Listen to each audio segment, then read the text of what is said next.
Hello everyone, welcome to my channel that is NEET physics. NEET physics 2024 की chapter wise preparation में ये day number 7 है, जहां पर हम due nature of radiation and matter chapter को डिस्कस करने वाले हैं।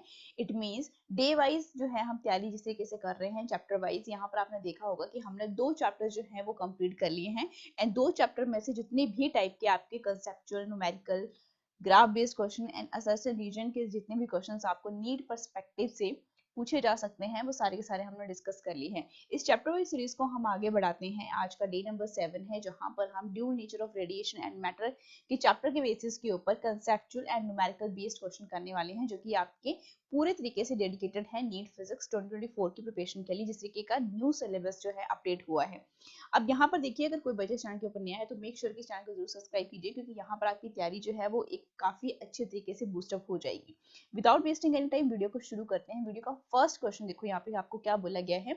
इन which of the following emission of electrons does not take place. इनमें से कौन सी ऐसी प्रोसेस है जिनमें से इलेक्ट्रॉन्स का एमिशन जो है वो किसी भी तरीके से नहीं होता है। तो सबसे पहले ऑप्शन नंबर 1 के ऊपर जाओ, थर्मियोनिक एमिशन। इट मींस अगर आपके पास कोई क्या है, मेटल है, तो मेटल को आपने क्या प्रोवाइड किया, हीट प्रोवाइड किया। वो हीट प्रोवाइड करने से जिसके अंदर इसके क्या रहते हैं बेटा, इलेक्ट्रॉन्स। तो इलेक्ट्रॉन्स क्या करते हैं, हीट अप क्या करते हैं, टेम्परेचर बढ़ने के साथ उन इलेक्ट्रॉन्स क्या करना शुरू कर देते हैं, फास्ट मूव करना शुरू कर देते हैं, जिसकी वजह से वो जो मेटल है वो क्या एमिट करना शुरू कर देता है, इलेक्ट्रॉन्स को। तो इट मींस यहाँ से भी आपको इलेक्ट्रॉन्स का एमिशन देखने को मिल रहा है। तो यहाँ पे ये ऑप्शन क्या हो जाता है, गलत हो जाता है, क्योंकि यहाँ पे एमिशन ऑफ इलेक्ट्रॉन्स हमसे पूछा गया है। इसके बाद बोला गया कि X-ray emission. Of course X-ray emission एक ऐसे टाइप का एमिशन है जहां पर किसी भी टाइप का इलेक्ट्रॉन्स का एमिशन नहीं होता है। इट मींस वहां पे सिर्फ और सिर्फ हमें क्या देखने को मिलती है, एक्स रेज ही देखने को मिलती हैं। तो इस क्वेश्चन का जो सही आंसर है वो क्या है, आपका ऑप्शन नंबर बी। लेकिन हम नीट की तैयारी कर रहे हैं, तो इट मींस आपको यहाँ पे फोटो इलेक्ट्रिक एमिशन के बारे में पता होना चाहिए, सेकेंडरी एमिशन के बारे में भी पता होना चाहिए। अब फोटो इलेक्ट्रिक एमिशन बच्चे सभी बोलेंगे कि जब कभी भी कोई आपके पास सूटेबल लाइट जो है किसी भी मेटल के ऊपर पड़ती है, तो वहां पर जो इलेक्ट्रॉन्स होते हैं वो क्या होना शुरू कर देते हैं, इस मेटल से निकल के वहां से एमिट होना शुरू कर देते हैं। अब यहाँ पर जो लाइट है, ठीक है, अब यहाँ पर जो लाइट जो है किसी भी मेटल के ऊपर गिरती है, तो यहाँ पर जो फास्ट मूविंग इलेक्ट्रॉन्स हैं वो क्या करते हैं, मेटल के सरफेस के ऊपर से एमिट होना शुरू होते हैं धीरे धीरे। फोटो इलेक्ट्रिक एमिशन में हम ये भी देखते हैं कि ये जितने भी इलेक्ट्रॉन्स हैं, ये ऐसा नहीं होता कि कोई भी आपके पास लाइट पड़ी किसी मेटल के ऊपर और एकदम से वो इलेक्ट्रॉन्स ने मूव करना शुरू कर दिया, जिसकी वजह से वो एमिट होना शुरू हो गए। यहाँ पर जो इलेक्ट्रॉन्स हैं वो आपके फास्ट मूविंग इलेक्ट्रॉन्स भी हो सकते हैं, स्लो मोशन वाले इलेक्ट्रॉन्स भी आपको यहाँ पे देखने को मिल सकते हैं। तो मेरा यहाँ पे कहने का मतलब ये है कि आपको यहाँ पर जितने भी इलेक्ट्रॉन्स निकलते हैं उनकी जो वेलोसिटीज रहती है बेटा आपकी डिफरेंट डिफरेंट रहती हैं, ठीक है। लेकिन जब हम बात करते हैं फ्रिक्वेंसी की, तो फ्रिक्वेंसी क्या होनी चाहिए, आपके पास सेम होनी चाहिए, ठीक है। इस पूरे प्रोसेस को हम क्या बोल देते हैं, फोटो इलेक्ट्रिक एमिशन, और यहाँ से भी इलेक्ट्रॉन्स का एमिशन जो है वो देखा जाता है। इसके बाद सेकेंडरी एमिशन की बात करते हैं। यहाँ पर बच्चों को जरूर डाउट आएगा कि आपके पास ये जो सेकेंडरी एमिशन है ये है क्या। सेकेंडरी एमिशन कुछ नहीं है, सिर्फ यही वाला एग्जांपल ले लो कि जब लाइट जो है सुटेबल फ्रिक्वेंसी की मेटल के ऊपर गिरती है, मेटल के सरफेस के ऊपर। अब कुछ इलेक्ट्रॉन्स बेटा यहाँ पर हैं, ठीक है, एंड कुछ जो है बेटा इसके सरफेस के ऊपर है। यहाँ पे जो सरफेस के ऊपर इलेक्ट्रॉन्स हैं जो कि पहले मूव करके सरफेस के ऊपर पहुंच गए, उसके नीचे भी, मेटल के नीचे भी तो क्या है, यहाँ पर इलेक्ट्रॉन्स हैं। अब ये जो इलेक्ट्रॉन्स हैं जब ये बाहर ऊपर सरफेस की तरफ आएंगे, तो ये क्या करेंगे, सरफेस के इलेक्ट्रॉन्स को क्या करेंगे, पुश करेंगे, ठीक है, जिसकी वजह से इलेक्ट्रॉन्स का एमिशन कंटिन्यूटी में होता रहेगा। तो इट मींस अगर अंदर वाले जो इलेक्ट्रॉन्स हैं इनको मैं बोल सकती हूँ कि ये क्या है, फास्ट मूविंग इलेक्ट्रॉन्स है, जिन्होंने धक्का दिया उन इलेक्ट्रॉन्स को जो कि सरफेस के ऊपर थे। एंड जो सरफेस के ऊपर आपको इलेक्ट्रॉन्स देखने को मिलते हैं उनको हम बोल देते हैं सेकेंडरी इलेक्ट्रॉन्स। एंड जो अंदर वाले थे फास्ट मूविंग, जिन्होंने धक्का दिया वो फास्ट मूविंग थे, तो वो बेटा क्या कहलाएंगे, आपके प्राइमरी इलेक्ट्रॉन्स कहलाते हैं, ठीक है। ये कॉन्सेप्ट आपको पता होना चाहिए, क्योंकि फोटो इलेक्ट्रिक एमिशन को अगर ढंग से पढ़ना है तो उसके बारे में जितने भी की टर्म्स हैं वो भी आपको पता होनी चाहिए। इस क्वेश्चन का सही आंसर था option number B. Next question की तरफ आप बढ़ते हैं। नेक्स्ट क्वेश्चन देखो जरा, आपको क्या बोला गया है कि फोटो इलेक्ट्रिक इफेक्ट जो है एक ऐसा फिनोमिना है इन विच। अब हमने अभी पढ़ा कि फोटो इलेक्ट्रिक इफेक्ट जो है आपके पास लाइट जो है वो सूटेबल फ्रिक्वेंसी की गिरनी चाहिए मेटल के सरफेस के ऊपर, ठीक है। अब यहाँ से जितने भी इलेक्ट्रॉन्स का एमिशन होगा सरफेस से ये निकलेंगे, तो ये इलेक्ट्रॉन्स जो हैं, इलेक्ट्रॉन्स का एमिशन किस तरीके से होगा कि यहाँ पर आपकी जो वेलोसिटीज हैं वो क्या हो सकती हैं, डिफरेंट हो सकती हैं। लेकिन इतनी भी डिफरेंट नहीं होनी चाहिए, ठीक है। उनके पास जो आपके पास डिफरेंट डिफरेंट वेलोसिटीज है वो सर्टेन वैल्यू को पार नहीं करनी चाहिए। अगर मैं बोलूँ कि लाइट की जो फ्रिक्वेंसी है वो 3 × 10⁸ है, या सपोज हम मीडियम की बात करें तो मीडियम में भी इसकी जो आपकी वेलोसिटी रहती है वो भी क्या रहती है, फिक्स रहती है। It means in standard values को क्रॉस नहीं करना चाहिए इस इन इलेक्ट्रॉन्स के जो भी ये एमिट कर रहे हैं। अब यहाँ पर जो आपकी फ्रिक्वेंसी है वो मैंने कहा कि सूटेबल फ्रिक्वेंसी होनी चाहिए, तो ऑब्वियसली बात है यहाँ पर आपको कौन सा ऑप्शन सही नजर आ रहा है, ऑप्शन नंबर डी। कि इलेक्ट्रॉन्स जो है वो कम आउट होते हैं मेटल के सरफेस से डिफरेंट डिफरेंट वेलोसिटीज के, ये भी हमने पढ़ चुके हैं। Not greater than a certain value, of course जो वैल्यू है आपके पास फिक्स्ड लाइट की उसको क्रॉस नहीं करना चाहिए, जो कि डिपेंड करते हैं only on the frequency of the incident light, लेकिन किसी भी तरीके से ये इंटेंसिटी के ऊपर जो है डिपेंड नहीं करते हैं, ठीक है। तो इंटेंसिटी का बहुत ही सिंपल सा कॉन्सेप्ट है यहाँ पे। इसके बाद नेक्स्ट क्वेश्चन की तरफ बढ़ो जरा। नेक्स्ट क्वेश्चन आपको क्या बोला गया है, द काइनेटिक एनर्जी जो है किसी भी इलेक्ट्रॉन की हमने किस में निकालनी है, इलेक्ट्रॉन वोल्ट में निकालनी है। Moving with a velocity of, इतने वेलोसिटी के साथ वो क्या कर रही है, मूव कर रही है। बड़े ध्यान से देखते चलो, काइनेटिक एनर्जी हमसे यहाँ पे पूछा गया है, तो काइनेटिक एनर्जी हमसे यहाँ पे पूछा गया है, तो काइनेटिक एनर्जी का सबसे पहले फॉर्मूला लिखो। काइनेटिक एनर्जी किसके इक्वल होती है, that is half M V का स्क्वायर। अब यहाँ पे काइनेटिक एनर्जी जो है पूछी गई किसमें गई है, इलेक्ट्रॉन वोल्ट में पूछी गई है। तो मैं यहाँ पर किस तरीके से इसको लिख सकती हूँ कि मुझसे क्या पूछा गया है, kinetic energy moving with the velocity, इतनी वेलोसिटी के साथ मूव कर रही है। अभी वेलोसिटी का क्या करना पड़ेगा, मुझे स्क्वायर करना पड़ेगा, तो हाफ मास किसका पुट करेंगे, किसकी बात हो रही है, इलेक्ट्रॉन की बात हो रही है। तो 9.1 × 10⁻⁻31 इलेक्ट्रॉन का मास होता है, एंड वेलोसिटी का स्क्वायर, तो वेलोसिटी का स्क्वायर कर दो, 16 × 10⁻, क्या बन जाएगा, तो 2 8 जा 16। अब यहाँ पे 9.1 और 8 को अगर मैं मल्टीप्लाई करूंगी तो कितने बनेंगे, ये 72.8 × 10⁻⁻19। ये तो हुई काइनेटिक एनर्जी आपकी जूल में। अब हमसे पूछी किस में गई है, इलेक्ट्रॉन वोल्ट में। तो जूल से जब हमने इलेक्ट्रॉन वोल्ट में जाना हो तो हम किस क्वांटिटी के साथ इसको डिवाइड करते हैं, 1.6 × 10⁻19, ठीक है। तो यहाँ पे ये पावर डायरेक्टली कट होगी और इसको जब हम करेंगे 16 4 जा 64, 4 के साथ फिर आगे 5 के साथ 0.5। ऑब्वियस सी बात है आपके पास जो काइनेटिक एनर्जी निकल कर आई वो किसके इक्वल आ रही है, 45.5 इलेक्ट्रॉन वोल्ट, ठीक है। तो ये कहाँ पे है आपको नजर आ रही है, ऑप्शन नंबर डी में आपको ये नजर आ रही है। बड़े ही अच्छे टाइप का यहाँ पे हमें क्वेश्चन देखने को मिला है, ठीक है। अब नेक्स्ट क्वेश्चन की तरफ हम बढ़ते हैं। नेक्स्ट क्वेश्चन देखो, क्वेश्चन नंबर 4 है ये, डाइविजन एंड जर्मर एक्सपेरिमेंट जो है, velocity of the electrons emitted from the electron gun can be increased by। अब देखो ये जो एक्सपेरिमेंट है आपकी एनसीईआरटी के बुक में बड़े ही अच्छे डिटेल से दिया गया है। अब क्वेश्चन जो है वो बड़ा सिंपल टाइप का है यहाँ पे, ठीक है, बड़े ही सिंपल टाइप का है।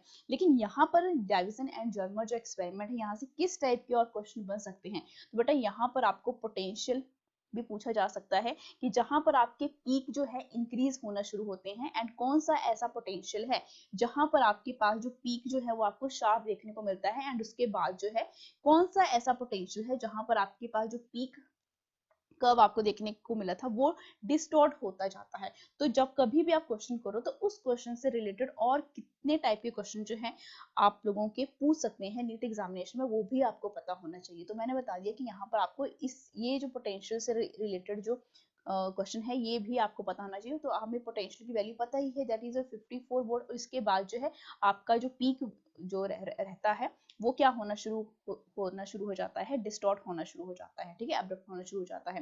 लेकिन यहाँ पर बड़े ही सिंपल टाइप का क्वेश्चन पूछा गया है कि डाइविसन एंड जर्मर एक्सपेरिमेंट में जो वेलोसिटी ऑफ इलेक्ट्रॉन्स हैं वो एमिटेड कहाँ से होती है, फ्रॉम द इलेक्ट्रॉन, जो कि जिसको हम इंक्रीज कर सकते हैं। तो हमें पता है कि हम किस तरीके से इंक्रीज करते हैं, पोटेंशियल डिफरेंस को इंक्रीज करते हैं जितना भी हमारे पास एक तरफ फिलामेंट होता है और एक तरफ हमारे पास एनोड होता है, ठीक है। उस एनोड एंड फिलामेंट के बीच के जो पोटेंशियल डिफरेंस होता है हम उसको क्या करते हैं, इंक्रीज करते हैं, ठीक है। तो इसी वजह से आपके पास जो वेलोसिटी है इलेक्ट्रॉन्स की जो कि एमिट हो रहे हैं वो क्या होती जाती है, आपकी इंक्रीज होती जाती है इलेक्ट्रॉन गन की मदद से। तो इसका जो ऑप्शन नंबर ए है वो क्या हो जाता है, सही हो जाता है। एंड इसमें से और किस टाइप का क्वेश्चन बन सकता है वो भी बेटा मैंने आपको यहाँ पर बता दिया है। अब इसमें से आपको ग्राफ बेस्ड क्वेश्चन भी आपको देखने को मिलेंगे जो कि हम नेक्स्ट जो हमारा डे 8 रहने वाला है हम उसमें वहां पे डिस्कस करेंगे, क्योंकि हर एक चैप्टर के बेसिस के ऊपर हम क्या कर रहे हैं, हर एक टाइप के क्वेश्चन लगा के देख रहे हैं, चाहे वो ग्राफ बेस्ड हो, कंसेप्चुअल हो, न्यूमेरिकल हो, चाहे वो असर्शन रीजन बेस्ड हो। ठीक है, तो आपने इस चैनल को जरूर सब्सक्राइब करना है ताकि आपकी तैयारी को एक अच्छा बूस्टअप जो है, आपकी तैयारी अच्छी तरीके से बूस्टअप हो सके। ठीक है, नेक्स्ट क्वेश्चन देखो जरा, यहाँ पे क्वेश्चन नंबर 5 क्या बोला गया है कि जब हम बात करते हैं इलेक्ट्रॉन्स की एंड फोटॉन्स की हैविंग द सेम वेवलेंथ, मतलब वेवलेंथ इलेक्ट्रॉन की एंड वेवलेंथ बेटा फोटोन की सेम बोली गई है, तो what is same for them, दोनों में सेम क्या रहेगा, तो देखो यहाँ पे वेवलेंथ की बात हो रही है, तो वेवलेंथ बेटा किसके इक्वल होती है, that is your h divided bye क्या, मोमेंटम। अब यहाँ पर अगर वेवलेंथ ही क्या है, सेम है, वेवलेंथ ही क्या होगी, सेम होगी, तो आपके पास मोमेंटम भी क्या, अगर मैं इलेक्ट्रॉन की बात करूँ, दूसरी तरफ बेटा मैं किसकी बात करूँ, फोटोन की बात कर लेती हूँ, h डिवाइडेड बाय बेटा क्या p। अब आपके पास वेवलेंथ है सेम है, तो मैंने मान लिया कि आपके पास वेवलेंथ जो है वो सेम है, मान लिया मैंने दो वेवलेंथ मान ली मैंने, ठीक है, तो यहाँ पे भी h डिवाइडेड बाय p आएगा, और यहाँ पे भी आपकी जो वेवलेंथ है बेटा वो सेम है, तो इट मींस यहाँ पर भी मुझे सेम ही माननी पड़ेगी, तो मैं सेम किसे मानूंगी, यहाँ पे भी 2 माननी, तो h डिवाइडेड बाय p। अब h जो है वो प्लैंक्स कांस्टेंट है, जिसकी वैल्यू थ्रू आउट क्या रहती है, कांस्टेंट ही रहती है, तो ये तो हर किसी के लिए ही सेम होता है, ये तो फिक्स्ड वैल्यू है, कांस्टेंट क्वांटिटी है, तो हमें थर्ड क्वांटिटी कौन सी बच गई, momentum. It means electron and photon का जो मोमेंटम है वो भी सेम रहेगा, कब, जब आपके पास वेवलेंथ इलेक्ट्रॉन की इक्वल हो जाएगी वेवलेंथ ऑफ द फोटोन, तो यहाँ पर आपका सही आंसर कौन सा हो जाएगा, ऑप्शन नंबर सी। ठीक है, नेक्स्ट क्वेश्चन की तरफ बढ़िए जरा, क्वेश्चन नंबर 6 आपको क्या बोला गया है कि ratio of the de Broglie wavelength of proton and बेटा ये अल्फा पार्टिकल है having the same kinetic energy, ratio पूछा गया है डी ब्रोगली वेवलेंथ का, किस किस का रेशियो बेटा, एक है आपके पास प्रोटॉन एंड एक आपके पास अल्फा है। ठीक है, अब हैविंग सेम काइनेटिक, अब काइनेटिक एनर्जी भी सेम है, तो पहले ये देखो कि लैम्डा का काइनेटिक एनर्जी के साथ क्या रिलेशनशिप देखने को मिलता है, तो आपने देखा होगा h divided by under root 2m E. अब एनर्जी जो है यहाँ पे काइनेटिक एनर्जी वो क्या बोली गई है, सेम बोली गई है, इट मींस हमें किसके साथ डील करें, ये भी तो ये कांस्टेंट क्वांटिटी है, 2 इंटीजर को हम मानते नहीं है, तो m हमें किसके साथ डील करना पड़ेगा, यहाँ पे मास के साथ, तो मैं यहाँ पे बोलूंगी कि आपके पास जो लैम्डा है यानी वेवलेंथ जो है वो मास के ऊपर इस तरीके से डिपेंड कर रही है। अब रेशो हमसे ये पूछा गया है, तो इट मींस पहले किसका, यहाँ पर आपके पास मास किसका आएगा, अल्फा पार्टिकल का, क्योंकि इनवर्सली प्रोपोर्शनल है। नीचे बेटा मास किसका आएगा, आपके प्रोटॉन का।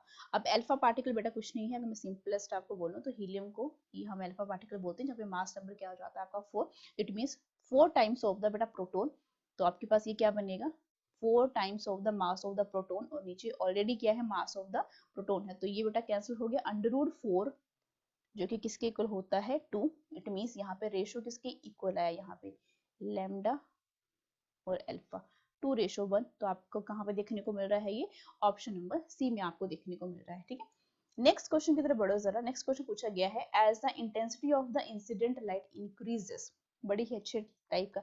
अब ये जितने भी क्वेश्चंस मैंने आप लोगों के लिए यहाँ पे निकाले हैं, सिलेक्ट किए हैं, सारे के सारे एनसीईआरटी बेस्ड हैं, और पेपर जो है वो हमेशा आपको एनसीईआरटी से ही देखने को मिलेगा, एनसीईआरटी के बाहर कभी भी आपको पेपर जो है बेटा देखने को ही नहीं मिलेगा। ठीक है, हर एक पेज के ऊपर हर एक लाइन में आपका एनसीईआरटी ने सब कुछ मेंशन करके रखा है कि नीट 2024 में आपको किस टाइप का क्वेश्चन जो है वो कैसे उठाकर जो है पूछ सकते हैं।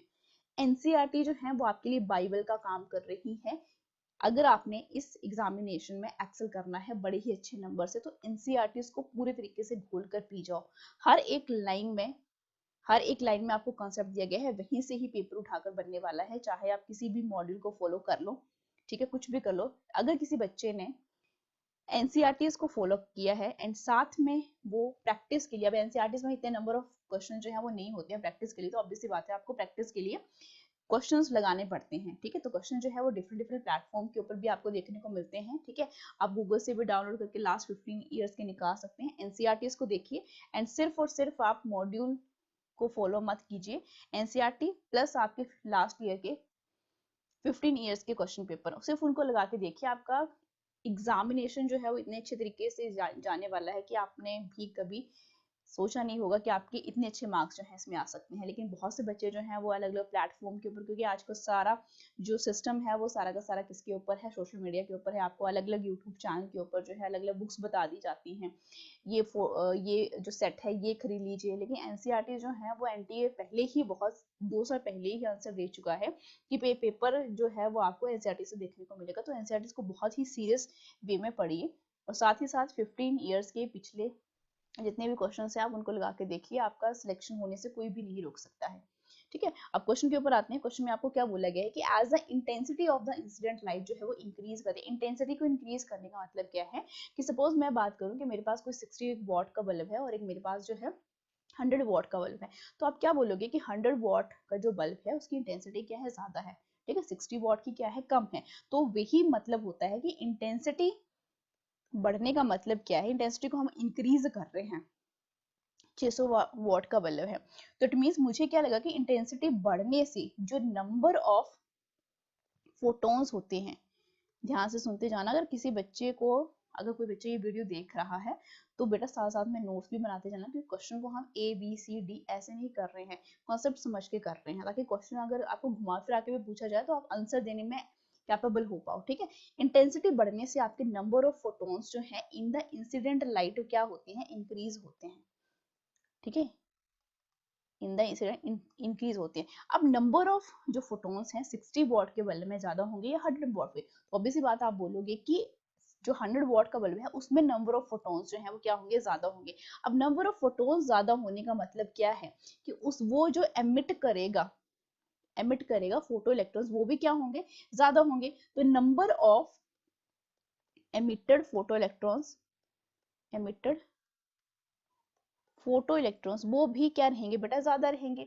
60 वॉट का बल्ब जो है कम रोशनी देता है, इट मींस वो एमिट फोटो इलेक्ट्रॉन्स क्या कर रहा है, कम कर रहा है। 100 वॉट का बल्ब जो है वो ज्यादा रोशनी देता है, इट मींस उसके पास कैपेबिलिटी है कि वो ज्यादा से ज्यादा जो आपके फोटो इलेक्ट्रॉन्स हैं उनको एमिट कर पाए। अब number of emitted photo electrons भी क्या होगी, आपके ज्यादा होगी। तो इसके बढ़ने के साथ साथ जब ये क्वांटिटी भी इंक्रीज होती है तो आपका जो फोटो इलेक्ट्रिक, ठीक है, जो आपका फोटो इलेक्ट्रिक करंट है वो भी क्या होता है बेटा, इंक्रीज होता है।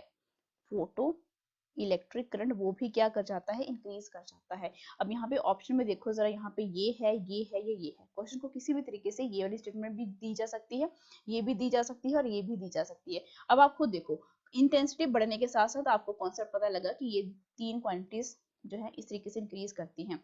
ऑप्शन में कौन सी बोली गई है, ऑप्शन नंबर ए में ही आपका इसका आंसर है, फोटो इलेक्ट्रिक करंट जो है वो इंक्रीज होगा। Kinetic energy of the emitted photo electron increase होगी नहीं, ये भी गलत है और ये भी गलत है। ठीक है, तो यहाँ पर आपका ऑप्शन नंबर ए जो है वो इस तरीके से हमने क्या कर लिया, इस क्वेश्चन को सॉल्व कर लिया। और देखो कभी भी किसी क्वेश्चन को अगर सॉल्व करना है तो उसकी अप्रोच को समझो, आपको अप्रोच लगानी पड़ेगी। एक कॉन्सेप्ट देखो कि आप यहाँ पे इंटेंसिटी जो है वो क्या हो रही है, इंक्रीज हो रही है, तो क्या क्या पॉसिबिलिटीज हो सकती है। अगर एनसीईआरटीज पढ़ी हैं तो उस बच्चे के लिए इस टाइप के क्वेश्चंस का जवाब देने में वो बिल्कुल भी देरी नहीं करता है। ठीक है, नेक्स्ट क्वेश्चन की तरफ बढ़ो जरा। क्वेश्चन नंबर 8 जो है, just wait a second. Okay, question number 8 देखो, बोला क्या गया है कि फोटो इलेक्ट्रिक एक्सपेरिमेंट में जो स्टॉपिंग पोटेंशियल है इंसिडेंट लाइट ऑफ वेवलेंथ, बेटा वेवलेंथ इतनी है और उसके लिए जो स्टॉपिंग पोटेंशियल है वो 2 वोल्ट है। अगर वेवलेंथ को हमने चेंज कर दिया तो स्टॉपिंग पोटेंशियल कितना होगा। तो सबसे पहले आप ये समझो, यहाँ पे वेवलेंथ की बात हुई एंड पोटेंशियल की बात हुई, स्टॉपिंग पोटेंशियल की। तो एक बात जो है आपने हमेशा ध्यान रखनी है, हमारे पास जो है रिलेशनशिप होता है आइंस्टाइन इक्वेशन। ठीक है, आइंस्टाइन इक्वेशन होती है E which is equivalent to क्या, work function plus kinetic energy. अब यहाँ से पूछा क्या गया है, स्टॉपिंग पोटेंशियल आपसे पूछा गया है। ठीक है, आपके पास जो ये वर्क फंक्शन है वो किस तरीके से आप इस तरीके से देखो। अब देखो अगर इस इक्वेशन को अगर मुझे दूसरे वे में लिखना है तो EV which is equivalent to HC by lambda और माइनस बेटा यहाँ पे क्या बन जाता है, वर्क फंक्शन। ये इक्वेशन और ये इक्वेशन बेटा एनसीईआरटी में बड़े अच्छे तरीके से दी गई है। कोई इक्वेशन से हम दूसरी इक्वेशन को किसी तरीके से डिड्यूस कर सकते हैं। अब देखो यहाँ पर मुझे पता नहीं लगा इस इक्वेशन को उठा के कि यहाँ पे पोटेंशियल की वैल्यू क्या है एनबीएल, तो मैंने क्या किया, इसको थोड़ा सा क्या कर लिया, डिड्यूस कर लिया। ठीक है, क्योंकि हमें ये पता है कि ये जो एनर्जी है आइंस्टाइन इक्वेशन के ऊपर ये क्या होती है, एच न्यू होती है। ठीक है, काइनेटिक एनर्जी क्या होती है आपके पास, यार देखो न्यू है ना, तो न्यू एच सी, क्योंकि न्यू की जो वैल्यू है सी बाय लैम्डा होती है। काइनेटिक एनर्जी की वैल्यू, काइनेटिक एनर्जी को अगर चार्ज के टर्म में पूछा गया है तो ये इक्वल होता है क्यू बी के, अगर यहाँ पे ई वी की फॉर्म में इस तरीके से, ठीक है। तो काइनेटिक एनर्जी अगर हमसे पूछा भी जाता है तो काइनेटिक एनर्जी को हम दो तरीके से क्या कर सकते हैं, रिड्यूस कर सकते हैं। अगर पोटेंशियल की फॉर्म में है एंड इलेक्ट्रॉन उसके केस के लिए पूछा जा रहा है। अगर चार्ज के केस में पूछा जाए तो क्यू ई को किसके साथ रिप्लेस कर दो, क्यू के साथ। तो हमने वही तो किया यहाँ पर, ठीक है। अब पोटेंशियल हमने क्या कर दिया है इस तरीके से, और ये इक्वेशन को रिड्यूस कर दिया। अब यहाँ से हमने सिर्फ दो क्वांटिटीज के साथ डील करना है, वेवलेंथ एंड पोटेंशियल। ये इस तरीके से मींस आपके पोटेंशियल जो है इनवर्सली प्रोपोर्शनल किसकी आ रहा है, आपकी वेवलेंथ की इक्वल आ रहा है। इट मींस अगर आप लोगों को इस क्वेश्चन को ध्यान से पढ़ना कि अगर आपके वेवलेंथ बेटा 4000 थी, यहाँ पे पहले मानो 4000 थी एंगस्ट्रॉम थी, तो आपके पास पोटेंशियल कितना था, 2 वोल्ट था। अब आपने सेकंड केस में क्या किया कि इसकी वेवलेंथ को चेंज कर दिया 3000 एंगस्ट्रॉम। वेवलेंथ को कम करने से ये क्या हो जाएगा बेटा, बढ़ जाएगा। पहले 2 वोल्ट थी तो अब ये क्या हो जाएगा, 2 वोल्ट से बेटा क्या हो जाएगा, ज्यादा हो जाएगा। तो यहाँ पे ऑप्शन नंबर डी जो है इस क्वेश्चन का बिल्कुल सही आंसर है। सारे के सारे क्वेश्चन जो हैं करने का मेथड भी एनसीईआरटी की बुक में ही दिया गया है कि इस क्वेश्चन को किस तरीके से अटेम्प्ट करना है, ठीक है। तो बहुत ही स्मार्ट, अभी भी आप लोगों के आप लोगों के पास बहुत ज्यादा टाइम है। अगर किसी बच्चे ने तैयारी नहीं करी है तो एनसीईआरटी बुक को उठा के जरूर देखिएगा, वहां पे हर एक टाइप के क्वेश्चन को किस तरीके से सॉल्व करना है वो आपको थ्योरी में ही सब कुछ मेंशन किया गया है, ठीक है। यहाँ से आपके पास ये जो आंसर है वो क्या हो जाएगा, डी। नेक्स्ट क्वेश्चन की तरफ बढ़िए। नेक्स्ट क्वेश्चन बोला गया कि एक इलेक्ट्रॉन को एक्सीलरेट किया जाता है, पोटेंशियल डिफरेंस, आपको पोटेंशियल डिफरेंस की वैल्यू बोली गई है एंड वेलोसिटी निकालनी है। हमने अभी पढ़ा कि काइनेटिक एनर्जी की जब हम बात करते हैं व्हिच इज इक्विवेलेंट टू बेटा क्या, हाफ mb का स्क्वायर। मैंने अभी बताया कि काइनेटिक एनर्जी को अगर मुझे चार्ज की फॉर्म में लिखना हो, पोटेंशियल की फॉर्म में, तो ऐसे लिखते हैं या ईवी ऐसे लिखते हैं। अब काइनेटिक एनर्जी को मैं क्या करूंगी, ईवी की फॉर्म में लिख लूंगी and which is equivalent to half mb का स्क्वायर।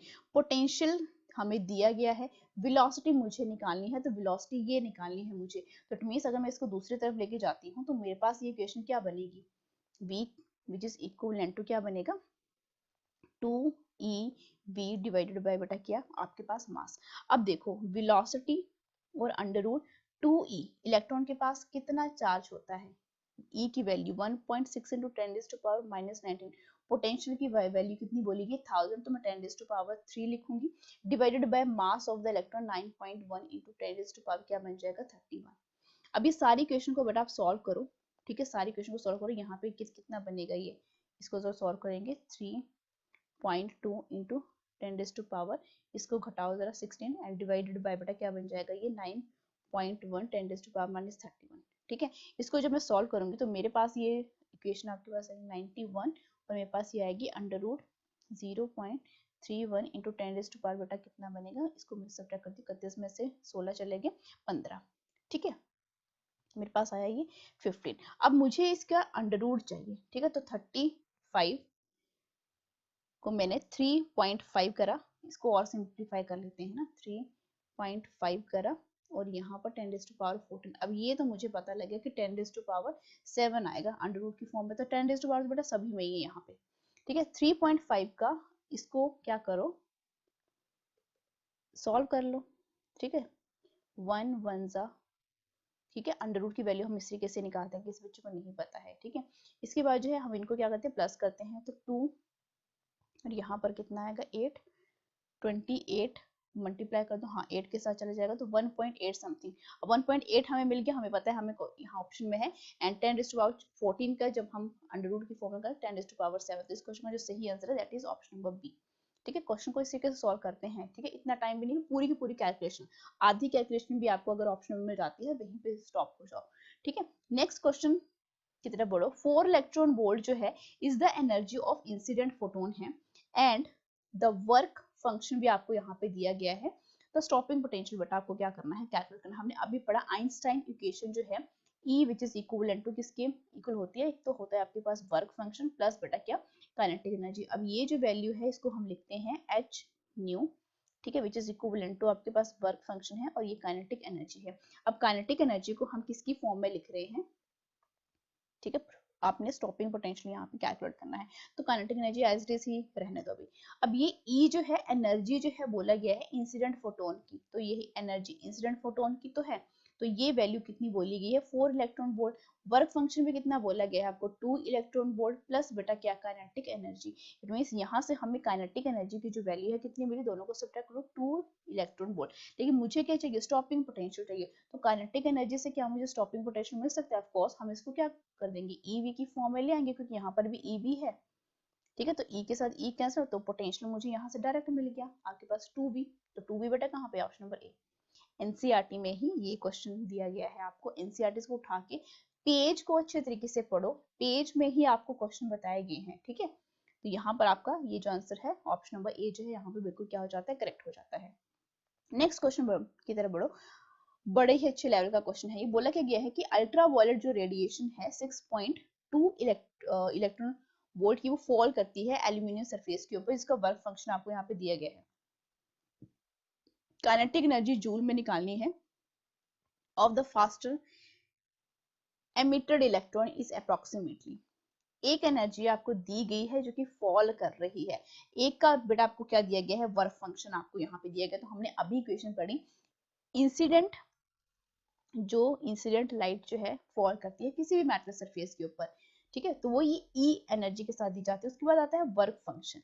ठीक है, एंड यहाँ पर आती है काइनेटिक एनर्जी। ये काइनेटिक एनर्जी है, ये एनर्जी है इंसिडेंट, जो कि इंस्टेंट होती है किसी भी मेटल सरफेस के ऊपर। अब देखो यहाँ पे ये वैल्यू जो है आपको दी गई है, मींस ये जो वैल्यू है 6.2 भरो। वर्क फंक्शन आपको 4.2 बोला गया है, एंड फिर से ये वही क्वेश्चन आ गया, काइनेटिक एनर्जी भी पूछा गया है। अब कोई यहाँ पे आपको पोटेंशियल नहीं पूछा गया है। ठीक है, तो काइनेटिक एनर्जी को हम ऐसे ही रहने देंगे।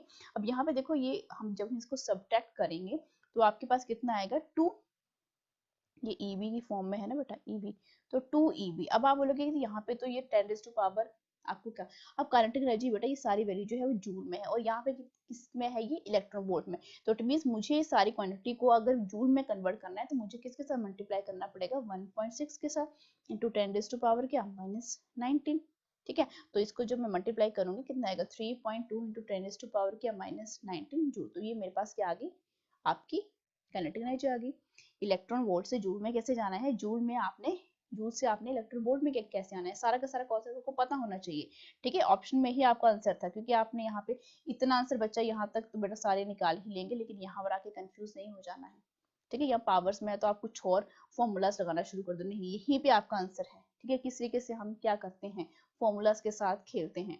ठीक है, तो 3.2 × 10⁻⁹ तो यहाँ पे 21 है, ये भी कट हो गया, 17 है, 15 यहाँ पे बेटा 19 आना था, मिसप्रिंट हुआ है ये। ठीक है, तो 3 मतलब 3.2 है अप्रोक्सीमेटली, 3 × 10⁻⁴ में इसको 19 जूल लिख सकते हो। तो ऑप्शन नंबर बी जो है इस क्वेश्चन का क्या हो जाता है, बिल्कुल सही आंसर हो जाता है।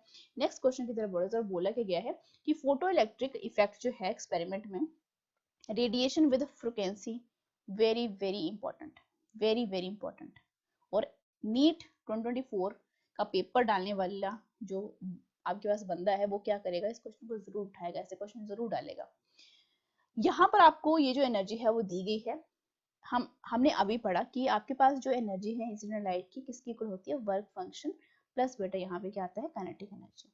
ठीक है, अब ये एच न्यू के थ्रू दी जाती है, लेकिन यहाँ पे बोल रहे हैं न्यू नॉट है। ठीक है, वर्क फंक्शन की क्या यहाँ पे कोई वैल्यू है, एमिटेड एनर्जी की वैल्यू, इट मींस बेटा यहाँ पे वर्क फंक्शन की जो वैल्यू है यहाँ पे एनर्जी बोला गया जो कि एमिट हुई, काइनेटिक एनर्जी। इलेक्ट्रॉन्स बेटा एमिट करेंगे, एमिट बाहर निकलेंगे, मोशन के साथ निकलेंगे। ठीक है, मोशन के साथ निकलेंगे, इट मींस काइनेटिक एनर्जी। ठीक है, उनके पास काइनेटिक एनर्जी होगी क्योंकि वो मूव कर रहे हैं। ठीक है, तो काइनेटिक एनर्जी यहाँ पे कितनी बोली गई है, 2 इलेक्ट्रॉन वोल्ट। अब ये जो एनर्जी है इसकी वैल्यू बेटा बोली गई है 8 इलेक्ट्रॉन वोल्ट, और यहाँ पे बेटा वर्क फंक्शन, और यहाँ पे 2, तो बेटा वर्क फंक्शन कितना है यहाँ पे 6 इलेक्ट्रॉन वोल्ट। अब यहीं पे ये फर्स्ट पार्ट हुआ। सेकंड क्या बोला गया, what is the energy of the electron, it means energy दूसरी वाली क्या होगी। देखो E which is equivalent to, ये फॉर्मूला तो हम लगा ही रहे हैं काइनेटिक एनर्जी वाला। अब यहाँ पर ये बोला कि आपके पास जो फ्रीक्वेंसी है वो ऐसे हो जाती है, मींस 1.25 न्यू नॉट, और यहाँ पे बेटा क्या वर्क फंक्शन तो बेटा हमने अभी निकाला, यहाँ पे कितना आया ये 6 इलेक्ट्रॉन वोल्ट, और यहाँ पे काइनेटिक एनर्जी ही तो निकालनी है हमने कि जब वो इस रेडिएशन के थ्रू ये जो फ्रिक्वेंसी है इसके साथ मूव कर रहा है। तो देखो 1.5 और म्यू नॉट, इट मींस यहाँ पर पहले कितनी थी 8, तो इट मींस 8 को बेटा मल्टीप्लाई करो 1.25 के साथ 6 प्लस काइनेटिक एनर्जी, तो ये कितना बना मल्टीप्लाई करके 10 इलेक्ट्रॉन वोल्ट। ठीक है, इलेक्ट्रॉन वोल्ट, क्योंकि इलेक्ट्रॉन वोल्ट में ही है ना, तो इसको हम इलेक्ट्रॉन वोल्ट में लेके चलो। ठीक है, तो यहाँ पे 6 इलेक्ट्रॉन वोल्ट प्लस बेटा क्या काइनेटिक एनर्जी, तो काइनेटिक एनर्जी बेटा यहाँ से कितनी आ गई, दोनों का सब्ट्रैक्शन कर दो, कितनी 4 इलेक्ट्रॉन वोल्ट। 4 इलेक्ट्रॉन वोल्ट कहाँ पे है आपके ऑप्शन नंबर सी में है। ठीक है, ये जो इस टाइप के क्वेश्चन है ये बहुत फेवरेट होते हैं नीट का पेपर सेट करने वालों के लिए। ठीक है, नेक्स्ट क्वेश्चन की तरफ बढ़ो जरा। 13 क्वेश्चन क्या बोला गया है कि डी ब्रोगली जो वेव है ऑफ अ न्यूट्रॉन की इतनी दी गई है, इतने टेम्परेचर के ऊपर इतनी दी गई है लैम्डा। ठीक है, उसके बाद क्या बोल रहा है कि what will be its wavelength at, मतलब दो टेम्परेचर हैं। ठीक है, तो मैंने क्या करना है इनको सिंपल फॉर्म में, अगर मैंने इनको क्या करना है, इसको 273 के साथ बेटा प्लस कर दो, कितना आएगा 1200 केल्विन। यहाँ पे 273 के साथ इसको प्लस कर दो, कितना आएगा बेटा 300 केल्विन। ठीक है, अब क्या डी ब्रोगली वेवलेंथ का कोई रिलेशनशिप होता है टेम्परेचर के साथ, of course, which is equivalent to क्या होता है ये, that is h 2m kT। ठीक है, बड़ा सिंपल है। तो यहाँ पर मैं बोल सकती हूँ कि आपके पास जो लैम्डा है वो इनवर्सली प्रोपोर्शनल किसके है, टेम्परेचर के। अब यहाँ पे डी ब्रोगली वेवलेंथ बेटा न्यूट्रॉन की किस टेम्परेचर पूछी गई है, इस वाले टेम्परेचर के, तो इट मींस मैं अगर दोनों की वेवलेंथ को मैं क्या कर दूं लैम्डा 1, ठीक है, but de Broglie wavelength of the neutron इतने टेम्परेचर के ऊपर, ये ज्यादा वाला टेम्परेचर है और बेटा ये कम वाला है, तो मैं इसको लैम्डा 2 लिख लेती हूँ और लैम्डा 1। तो यहाँ पर मेरे पास क्या आएगा T1 डिवाइडेड बाय बेटा T2। तो यहाँ पे T1 की वैल्यू कितनी है टेम्परेचर की, ठीक है, T1 की जो वैल्यू है that is of course 1200 divided by बेटा क्या 300, तो ये बेटा 400, 4, तो बेटा कितना है ये 2 लैम्डा। ठीक है, डायरेक्टली कितना आगे 2 आगे, कि पहले की आपकी जो वेवलेंथ बोली गई है वो कितनी बोली गई है लैम्डा, तो लैम्डा 2 जो है वो 2 टाइम्स ऑफ द लैम्डा 1 बच जाएगा, जो कि बेटा ये क्या है आपको लैम्डा दिया गया है, कितना आया ये 2 लैम्डा, जो कि बेटा कहाँ पे है आपके ऑप्शन नंबर सी में है। बड़े ही अच्छे टाइप का क्वेश्चन है ये। ठीक है, नेक्स्ट क्वेश्चन की तरफ बढ़ो जरा। बोला क्या गया है कि which metal will be suitable for photoelectric cell, photoelectric cell. NCERT के अगर किसी बच्चे ने चैप्टर नहीं पढ़ा है, अच्छे तरीके से पढ़ना चाहता है, एनसीईआरटी की बुक को उठाओ, ब्लू सेक्शन में फोटो इलेक्ट्रिक सेल के बारे में बताया गया है, उसको जरूर पढ़ना। ठीक है, क्योंकि एनसीईआरटी के बेसिस के ऊपर ये सारे के सारे मैंने क्वेश्चन बनाए हैं एंड आपका पेपर भी बेटा यहीं से सेट होगा। बोला क्या गया है which metal will be suitable for photoelectric cell of light wavelength, बेटा इतनी बोली गई, तो वर्क फंक्शन आपको सोडियम एंड कॉपर के ये दिए गए हैं। वेवलेंथ का आपका वेवलेंथ जो है किस तरीके से डिपेंड करती है वर्क फंक्शन के ऊपर, तो ये डायरेक्ट सा रिलेशनशिप है h डिवाइडेड बाय, ठीक है, तो इट मींस मुझे h के साथ डील नहीं करना है, तो मैं क्या करूंगी वेवलेंथ hc, ठीक है, इस तरीके से भी आप ले लिख सकते हो, तो मैं hc डिवाइडेड बाय, तो इट मींस मैं h की वैल्यू को क्या पुट करती हूँ 6.6 into 10⁻⁻34 और c की वैल्यू होती है 3 into 10⁸8। ठीक है, अब फाई जो है मैं सबसे पहले किसके लिए निकालना चाहूंगी सोडियम के लिए। ठीक है, तो सोडियम के लिए निकाले, सोडियम का वर्क फंक्शन बेटा कितना है 2, कितना बनाइए 3.3, कितना बनाइए आपके पास 9.9, तो इसको जब हम इलेक्ट्रॉन वोल्ट में है, ठीक है, इलेक्ट्रॉन वोल्ट को बेटा 1.6 10⁻19 कर दो, तो ये बेटा कितना बनेगा मेरे पास 6 3 1 2 के साथ 2 and 3 6, ऑफ कोर्स 6188 एंगस्ट्रॉम। ठीक है, ये आएगी, कैलकुलेशन करके आप चेक भी कर सकते हैं। इसके बाद मुझे वेवलेंथ किसकी चाहिए कॉपर की, तो कॉपर के लिए भी सेम यही फॉर्मूला Hc डिवाइडेड बाय बेटा वर्क फंक्शन, Hc की वैल्यू बेटा यही आएगी आपके पास 6.6 into 10⁻34 into 3 into 10⁻, बेटा क्या 8, और वर्क फंक्शन यहाँ पे कितना बोला गया 4 बोला गया। तो जब मैं इसकी वैल्यू को कैलकुलेट करूंगी, ठीक है, तो कितना आएगा ये 4 2 3 एंड यहाँ पे 3 है 1.5। ठीक है, अब इसको जब मैं कैलकुलेट करूंगी तो यहाँ पर मेरे पास ये वैल्यू है 3.44 आएगी। ठीक है, 3.44 एंगस्ट्रॉम। ठीक है, अब वेवलेंथ मुझे लैम्डा सोडियम के लिए भी मिल चुकी है एंड वेवलेंथ मुझे कॉपर के लिए भी मिल चुकी है। आपके पास जो वेवलेंथ है जिस लाइट को हम यूज कर रहे हैं उसकी वेवलेंथ बेटा कितनी है 4000 एंगस्ट्रॉम की है लाइट की।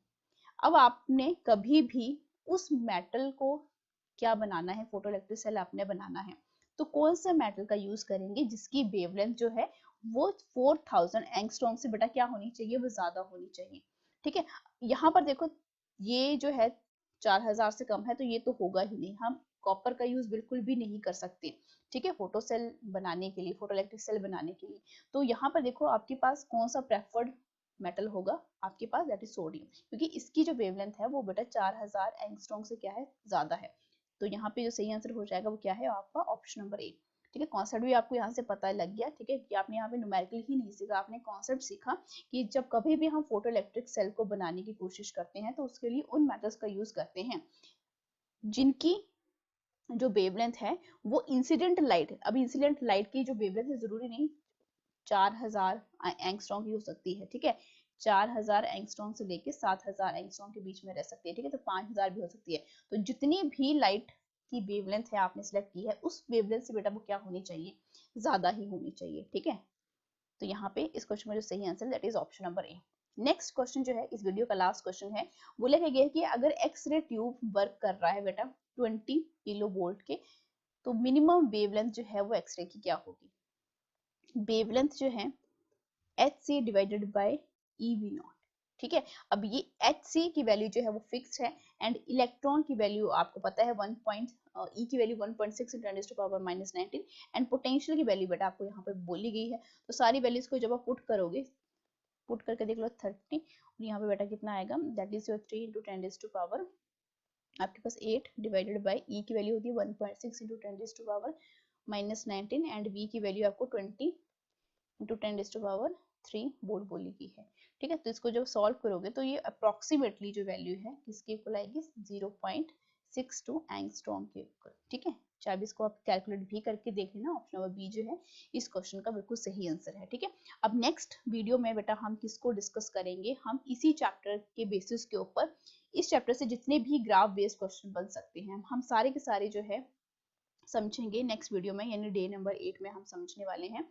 अब देखो यहाँ पर जितने भी आपके ग्राफ टाइप के क्वेश्चन बनेंगे, या तो वो डेविसन एंड जर्मर वाले एक्सपेरिमेंट से बनेंगे या इंटेंसिटीज, क्योंकि आपने देखा होगा जो फोटो इलेक्ट्रिक इफेक्ट है उसके बेसिस के ऊपर जो है हम 3 टाइप के ग्राफ जो है वो क्या करते हैं, वहां पे बनाते हैं। ठीक है, एंड यहाँ पर 2-3 आपके और भी कॉन्सेप्ट है जिनके बेसिस के ऊपर भी आपसे क्या पूछे जा सकते हैं, ग्राफ बेस्ड क्वेश्चन पूछे जा सकते हैं, जो कि हम डे नंबर 8 में हम क्या करेंगे, इनको डिस्कस करेंगे। तो आज की वीडियो में सिर्फ इतना ही, मिलते हैं नेक्स्ट वीडियो में। Till then thank you so much, like share subscribe for more video.